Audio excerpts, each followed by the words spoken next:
అసలు అర్జెంటుగా ముందు చేయాల్సిన పని ఏంటంటే రాష్ట్రంలో మైకులన్నీ తీసుకెళ్ళిపోయి రోజా ముందు పెట్టాలి. ఈరోజు రోజా ముందు పెట్టి, నువ్వు కదా టూరిజం మినిస్టర్వి, ఈ ప్యాలెస్లో ఓపెన్ చేసిన ఘనకార్యాలు నువ్వే కదా, ఏం చేయాలో ఫస్ట్ చెప్పు. రెండోది, ఈ ఫాల్ సీలింగ్లు ఏంటి, ఈ గోల్ ఏంటి, మామూలు గుడిసైనా కూడా మీరు ఇంతే, పోలవరమైనా ఇంతే, మీరు కట్టిన 3 భవంతులైనా ఇంతే. ఏంటి ఒక నాణ్యత పరీక్షలు ఉండవా? అసలు నువ్వు ఏం చేసావు? ఆడుదాం ఆంధ్రాలో గెలికేసావు అర్థమైంది, ప్యాలెస్లో కూడా గెలికేసావా? అదేనా ఫెవిక్విక్లు పెట్టి అతికిచ్చారా బయట? చెప్పుకోవడానికే ప్యాలెస్లు అవి, పనికిరాని ప్యాలెస్లా? చిన్న చిన్న ఇళ్ళు కట్టుకుంటేనే పటిష్టంగా ఉంటాయి. రాష్ట్ర డబ్బుతో కట్టి, బోడిగొండు కొట్టి రిషికొండకి కట్టి 3 భవంతులు చేతికి పెచ్చులు కొడుతున్నాయంటే ఎంత లేకి డెవలప్మెంట్ జరిగింది ఆ గవర్నమెంట్లో ఆలోచించండి.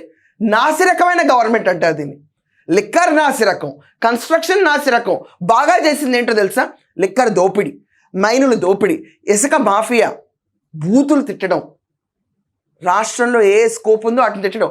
ఆఖరికి మనకు అవసరం లేదనుకుంటే బాగా ఇంకా వాడుకుంది ఏంటో తెలుసా? సాక్షి పేపర్ని.